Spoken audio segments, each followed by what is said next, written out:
The industrial city, at least 1,000 people had gathered demanding political reform. An Iranian human rights group says 2 opposition leaders have been moved to a so-called safe house in the capital, Tehran. Mehdi Karoubi and Mir Hossein Mousavi have been under unofficial house arrest since the start of the month. The government blames them for inciting pro-reform protests 2 weeks ago. Iran's former president, Mohammad Khatami, had been calling for their release. Those are the headlines. The news continues here on Al Jazeera after People and Power.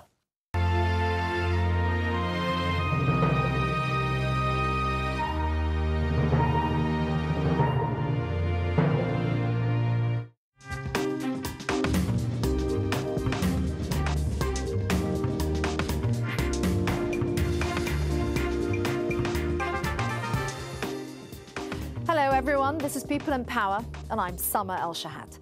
On today's programme, Yemen's Pied Piper of Jihad. Of Yemeni descent but American-born, cleric Anwar al-Awlaki is the first US citizen ever placed on his country's official assassination list.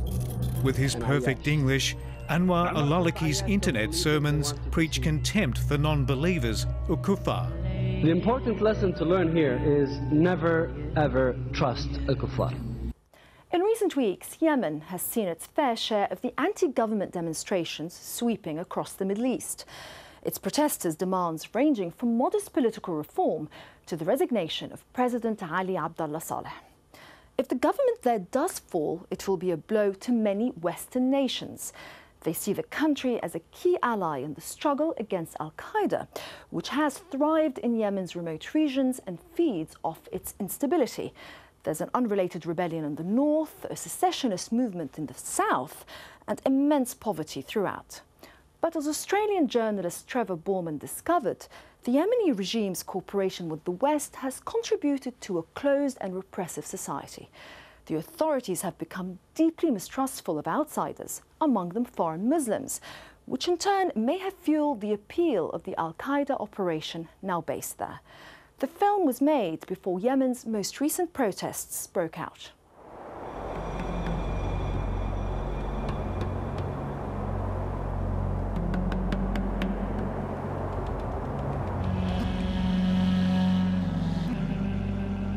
For centuries, this breathtaking land has drawn adventurers from afar. But now some who travel here do so in stealth. They have a calling they'd like to keep from the outside world. This poorest of Arab nations has become al-Qaeda's new frontier and a launching pad for jihadi-inspired terrorism. In an atmosphere of distrust, foreigners and Yemenis alike are being watched. And those suspected of collaborating with the enemy can very quickly wind up in a chaotic courtroom.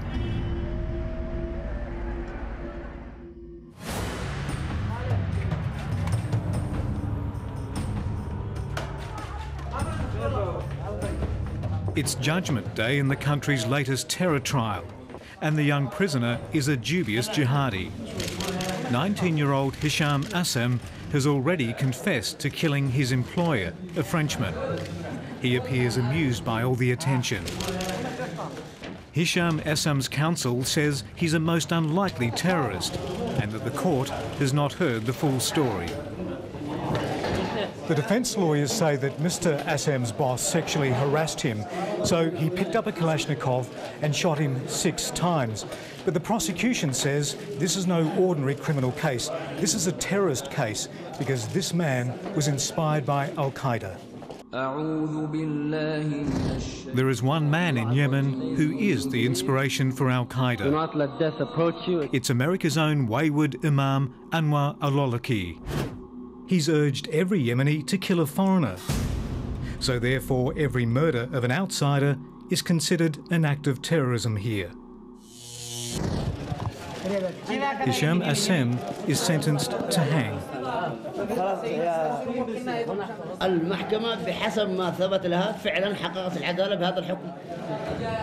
The execution of a terrorist looks good for a nation that has to be seen to be clamping down on extremism. And for good measure, the judge also sentences Anwar al-Awlaki in absentia to 10 years. Jails are full of men and women accused of collaborating with extremist groups. The West has urged this country to be suspicious of its own citizens, perhaps to its own peril. I think that there is a very high risk of radicalizing people by putting them in jail, particularly those where the association is unclear, where they are not operational. I think it's a major problem. Caught up in this uneven, often arbitrary crackdown are foreigners. Are they here to see the sights, search for a deep understanding of their religion, or have they heard the calling of the Pied Piper of Jihad, Anwar al-Awlaki? Some, it seems, have simply disappeared here. Others are under surveillance for just having passed through.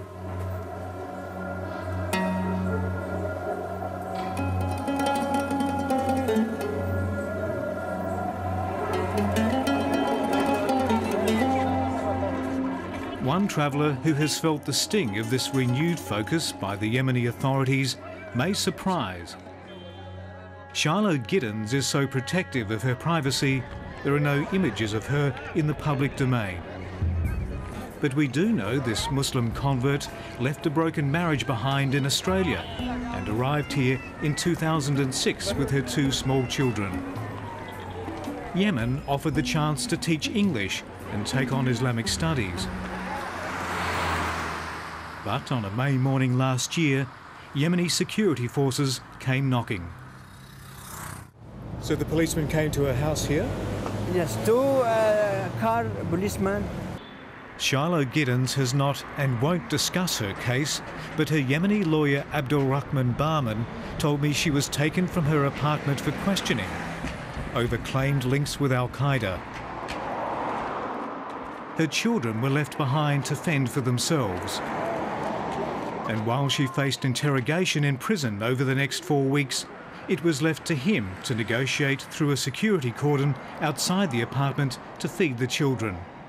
وصلت إلى الأطفال وأعطيتهم الطعام والملابس والشوكولاتة والهدايا والماء. Acting on information passing between the FBI and ASIO, the Australian government had told Shiloh Giddens her passport would be cancelled, a move designed to lure her back to Australia.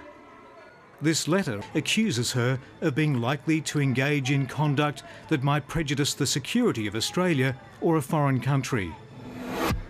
Her ASIO assessment argued she had an extremist interpretation of Islam.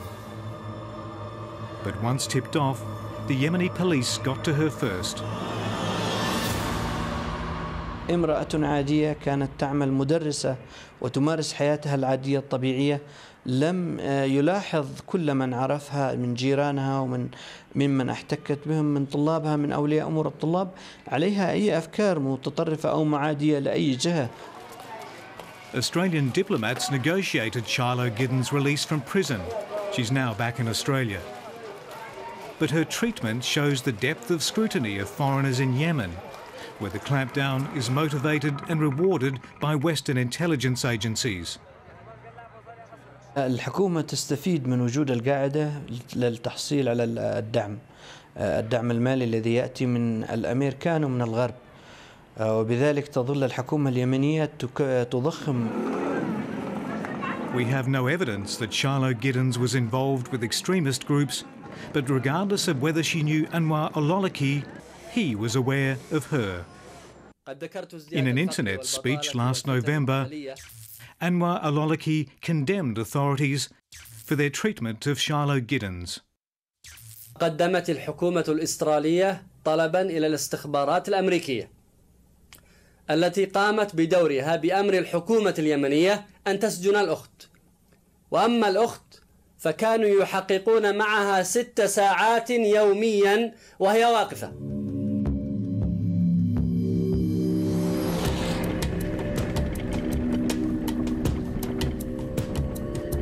Yemen is at war with itself on many fronts and is keen to show us its troops in training. There's a rebellion in the north of the country, an uprising in the south. And Yemen's long-serving presidential strongman now has the beginnings of a popular uprising to worry about.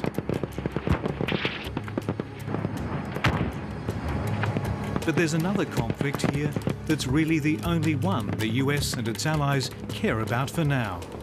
Al-Qaeda in the Arabian Peninsula has taken root in the desert here, often collaborating with tribal chiefs to establish its training camps.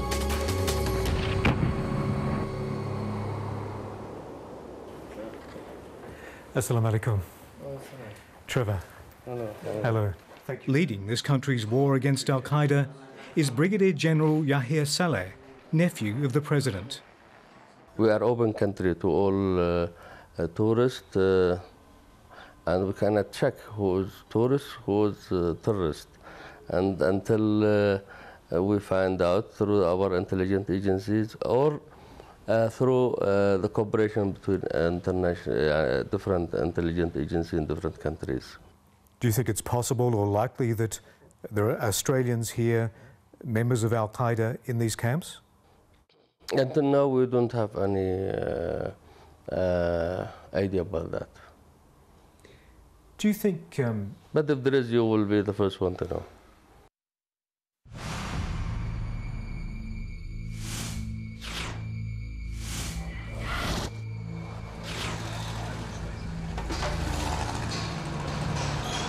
The trail of the Australian jihadis has taken us on a detour to the Lebanese capital, Beirut. For some months, we have been in contact with an intelligence operative who claims to have infiltrated Al-Qaeda in the Arabian Peninsula. Samir, we'll call him, met me in a hotel to recount his experiences. Assalamu alaikum. Samir's account undercover is explosive. But so highly sensitive and dangerous is his job, we're using an actor to convey precisely what he told me. So, I want to show you the first camp.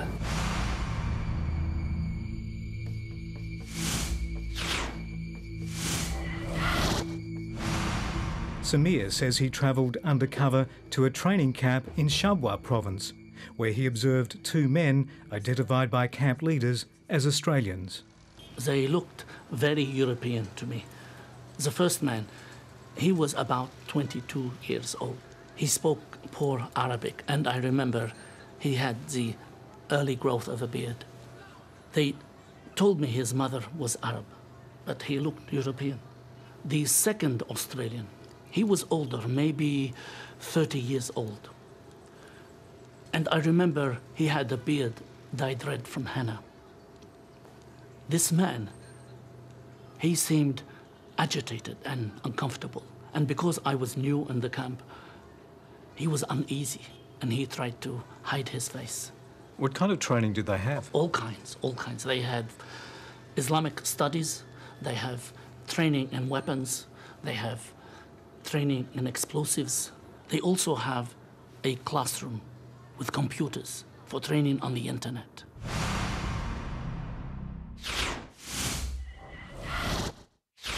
Samir claims he visited a second, more remote camp, this one in Abyan province.